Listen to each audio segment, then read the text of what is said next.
السلام علیکم ورحمۃ اللہ وبرکاتہ۔ ایک بادشاہ نے بہت ہی عالی شان محل تعمیر کیا جو دیکھتا بس دیکھتا ہی رہ جاتا۔ محل نہیں تھا، جنت کا ٹکڑا تھا۔ غرض یہ کہ جو بھی آتا دیکھتا اور ششدر رہ جاتا۔ مگر بادشاہ نے عجیب شرط رکھ دی کہ جو شخص محل کو ایک متعین وقت میں پورا دیکھے گا اسے دے دیا جائے گا، لیکن جو شخص اس متعین وقت میں نہیں دیکھ پائے گا اس کا سر قلم کر دیا جائے گا۔ بہت سارے سر پھرے نوجوان منع کرنے کے باوجود جان گنوا بیٹھے۔ جو بھی جاتا پورا کیا آدھا محل بھی نہ دیکھ پاتا کہ وقت پورا ہو جاتا اور اجل کا پیغام لے کر ہی آتا۔ اس بات کا شہرہ بہت دور تک پہنچ گیا۔ ایک نوجوان دیہاتی کے کانوں تک بھی یہ خبر اڑتی اڑتی پہنچ گئی۔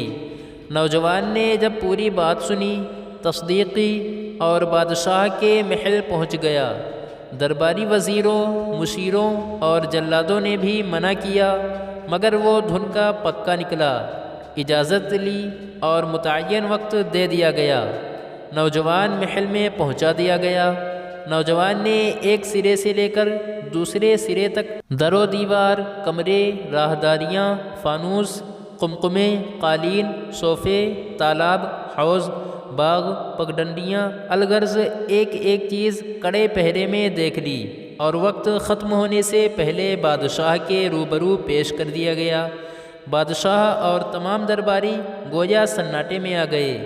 بادشاہ نے کہا، نوجوان، میں اپنی شرط پر قائم ہوں، محل اب تیرا ہے۔ مگر یہ بات سمجھ نہیں آئی، وقت ختم ہونے سے پہلے طے شدہ وقت میں اتنا خوبصورت محل جس کے در و دیوار، کیاریاں، باغات، حوض، تالاب، کمرے، رہائشیں اتنی خوبصورت ہیں، تم سے پہلے جو گیا کوئی باغ میں پہنچ کر باغ کے خوبصورتی میں کھو گیا، کوئی کیاریاں، کوئی قمقمے، کوئی در و دیوار کے نقش و نگار میں کھو گیا اور وقت ختم کر دیا اور جان گنوا بیٹھا۔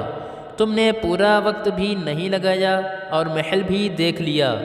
نوجوان نے بادشاہ کی بات سن کر بھرپور قہقہا لگایا اور کہا، بادشاہ سلامت، مجھ سے پہلے جتنے لوگ بھی محل دیکھنے آئے سب کے سب پرلے درجے کے بے وقوف تھے، جو محل کی خوبصورتی میں کھو گئے اور جانیں گنواتے رہے۔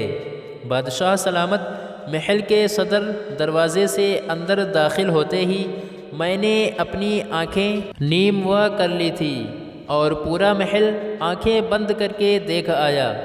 میں اتنا بے وقوف نہیں جو محل کی خوبصورتی میں کھو کر اپنی جان گنوا دیتا۔ بادشاہ سلامت، اب محل میری ملکیت ہے، میں اسے جی بھر کر دیکھتا رہوں گا۔ دوستو، وہ محل دنیا ہے، بادشاہ وہ کریم ذات ہے اور محل کی خوبصورتی میں کھو جانے والے ہم انسان ہیں، اور نیم و آنکھ والے وہ دانا اور کامیاب انسان ہیں جو اس دنیا کی خوبصورتی میں کھو نہیں جاتے بلکہ با مقصد زندگی گزار کر اللہ کے حضور پہنچ جاتے ہیں۔